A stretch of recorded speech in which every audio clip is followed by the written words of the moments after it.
leis. Ele não tem poderes absolutos para fazer leis. Ele tem que ter base em alguma concepção do que seja direito. E Bobbio se dizia justo positivista, mas ele estava admitindo que tinha que ter uma base de alguma noção de direito que não era só da cabeça do legislador, ou mesmo da representação de uma maioria, porque toda maioria é ocasional. E porque as maiorias não devem ter poder absoluto. O poder das maiorias também tem limites e deve ser condicionado. E deve ser condicionado às garantias que são dadas às minorias, de que tanto se fala hoje, de garantir a minoria. Tá? Então, é preciso lembrar que se nós nos tratamos por irmãos e usamos o verbo amar, se não somos capazes de falar sobre qualquer assunto, então não estamos sendo tão verdadeiros quando conjugamos o verbo amar e quando nos tratamos por irmãos. Então acho que não deve haver um temor de uma discussão de natureza política ou político-jurídica entre nós. Eu estou enfatizando lá, porque às vezes eu me lembro que sou advogado também, né? E porque hoje o projeto revolucionário, ou o projeto de dominação, se vocês quiserem, ou o projeto de reengenharia social e antropológica, porque a ideia é de criar um novo homem. Não é só o Evangelho que fala em novo homem. Há uma tradição laica, pseudo-laica, que também fala em criar um novo homem. Como é a concepção de que o homem é um produto do meio social. Como se não houvesse uma natureza humana. E que se nós mudarmos a sociedade, essa nova sociedade vai produzir um novo homem. E esse é o projeto iluminista. E quando a Revolução Francesa tirou a imagem do Cristo lá da Catedral de Notre Dame, pode parecer estranho que nós estejamos aqui deplorando que alguém tire a imagem do Cristo de uma catedral. Mas é deplorável porque foi uma restrição da liberdade. E pior do que isso, não foi só uma restrição da liberdade. É porque ela foi substituída. Foi substituída pela imagem de uma deusa da mitologia grega, Atena, que era a deusa da sabedoria, da caça, da guerra, uma opção de coisas. Mas ela estava ali representando a deusa da sabedoria e, portanto, de uma razão. E eles faziam procissão com a imagem de Atena. Depois, quando a gente fala em religião civil, ou religião política, ou religião secular, as pessoas dizem, bem, não é bem assim. Você está flexibilizando o conceito de religião.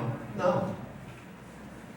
Essa tradição iluminista, e neo-iluminista, e pós-iluminista, inclusive se dizendo ateia, porque os iluministas mesmo ainda se diziam deístas, um deidade, né? É aquele que acredita numa inteligência cósmica e não num Deus pessoal, que se manifesta, que se revela, que intervém na vida. É o que alguém já chamou de Deus relojoeiro, né? O relojoeiro faz o relógio e abandona, né? Não tem mais nada a ver com o relógio perfeito, né? Então é um Deus que não teria intervenção. E esse projeto iluminista começa retomando as raízes da cultura grega do período clássico, que era cosmocêntrica, não era teocêntrica. E para que retomar essas origens? Para afastar o que tem de influência da tradição judaico-cristã da cultura ocidental. E aí, em torno de que é a briga? A briga em torno da tradição judaico-cristã. Você vê? Por que eles fazem passeatas defendendo o Hamas? que eu já, algumas vezes, eu usei uma expressão que isso era uma passeata de boi dependendo do churrasco.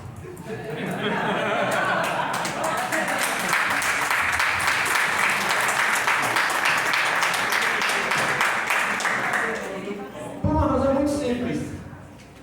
Porque o inimigo é a tradição judaico-cristã.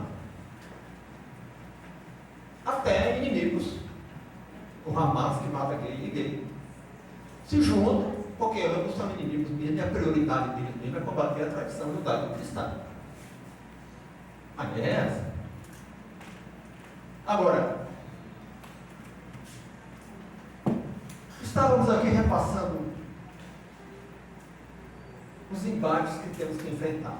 Primeiro com a ideia do Estado laico, do falibilismo, e agora eu procurei dar uma notícia sobre esse outro aspecto que diz respeito a não discutir temas polêmicos. Eu até dou um pouco de razão a isso, porque quem vai, por exemplo, pregar o Evangelho não deve estar procurando temas polêmicos na hora de pregar o Evangelho, porque cria uma barreira, cria uma resistência. Mas acho que pelo menos com o público interno tem que ter essa abertura. E para o público externo, vamos nos omitir? Também não. Mas aí não é bem uma guerra.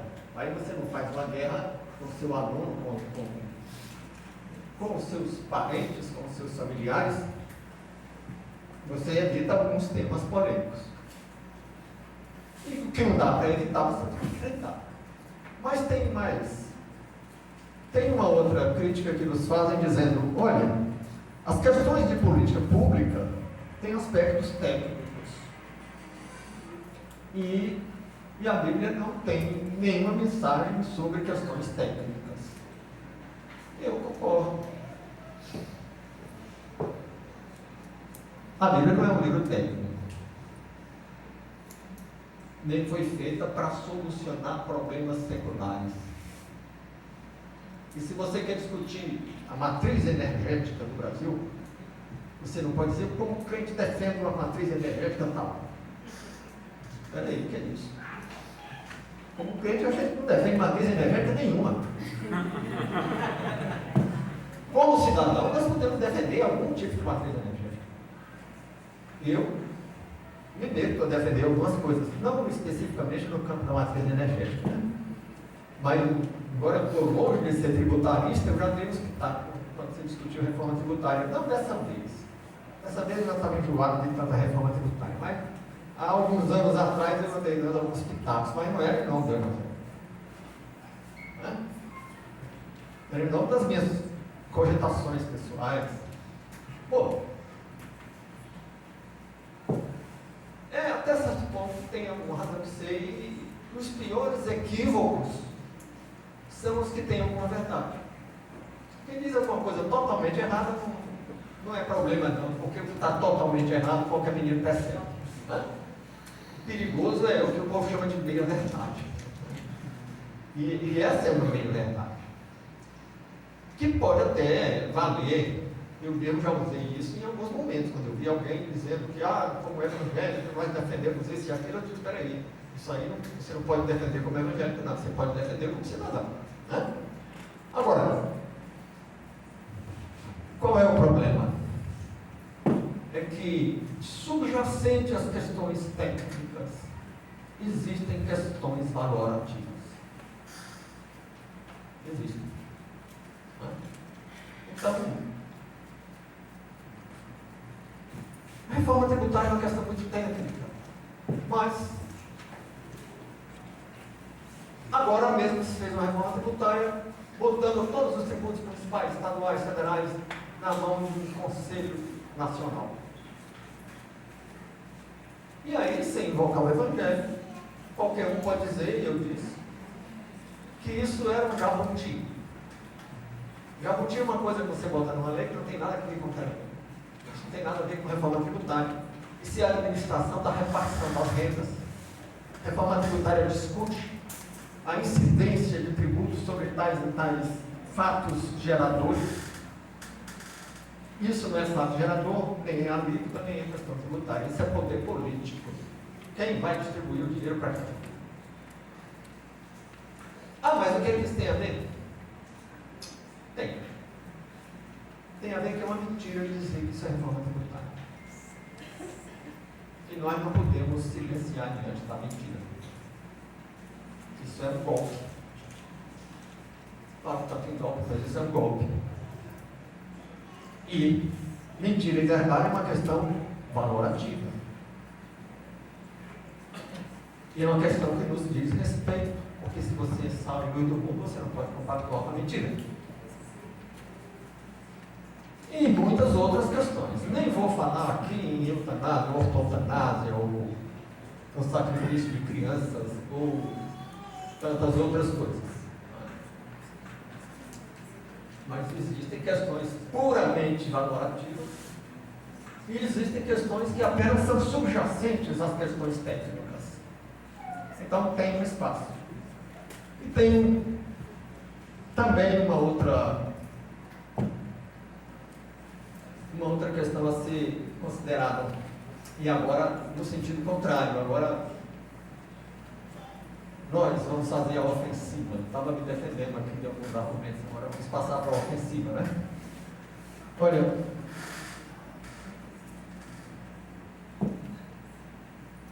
um cristão não tem obrigação, do ponto de vista do Evangelho, nem do ponto de vista laico, do direito laico, nós não temos obrigação nenhuma de renunciar aos nossos direitos políticos. Nós podemos e devemos exercê-los.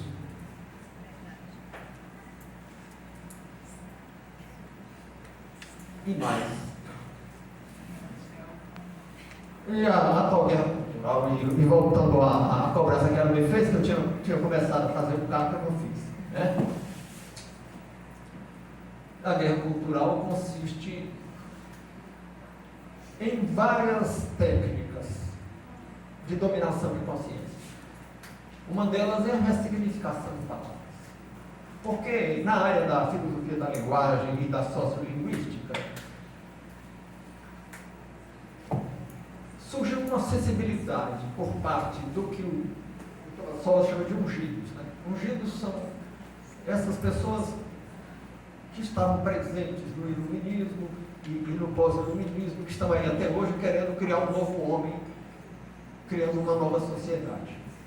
Então, esses ungidos ressignificam palavras porque compreenderam que o pensamento é uma alvenaria cujos tijolos são os conceitos. E aí começam até tirando a ideia de conceito. Vocês devem ser habituados a ouvir ou ler que se usa categoria teórica em vez de conceito. Né? E que as coisas são, mas não são. E aí tinha um crítico disso, até um socialista italiano, que dizia que a dialética era uma senhora de costumes cognoscitivos fáceis. Ele estava dizendo, não aquela dialética socrático-platônica, que tinha realmente tese e antítese no diálogo, mas não tinha síntese dos contrários. Nem tinha outras categorias dialéticas, como da mutabilidade e do salto modal, da quantidade virar qualidade e tal. Essa dialética do Hegel, de que o Marx se apropriou, essa que é a senhora de costumes cognoscitivos fáceis, que é uma maneira bonita de dizer que é uma prostituição do conhecimento. Mas todos nós às vezes caímos nisso. Não digo quem diz bancária da bala, em vez de dizer bancária da segurança pública. Porque quem diz bancária da bala, em vez de bancária da segurança pública, já se entregou.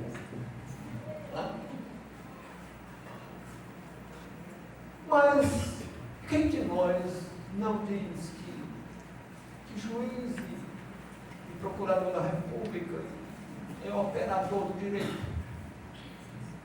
Por que é operador? Aí vem um trabalho, não só gramsciano, mas frankfurtiano também, de ressignificar palavras para dominar consciências.